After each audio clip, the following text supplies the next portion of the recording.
由市府社会局委托花莲慈善事业基金会所办理的实务银行新丰分行28号，伫这议员甲乡亲的见证正式揭牌。这款政府甲民间合作，将各界所关注的物资整合起来，佮再提供予需要弱势。其中委托表示，这种社会福利正是一种货畅其流的概念。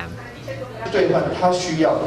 不是说你来决定他要什么，是他自己决定说他想要什么，他需要什么。这样子的话，就真正达到货畅其流的帮助。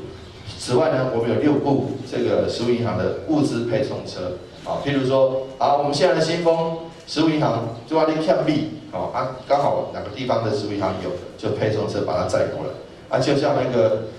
便利超商的物流车一样。社局表示，台南市对108年一直到今年为止，委托民间社会福利团体已经开办5位食物银行的实体店面，不管企业还是个人关键的日常用品甲食食，受帮助弱势已经有14万人。今年预计搁再设立15个据点，要扩大服务范围，让社会福利更亲离地方，方便民众来摕。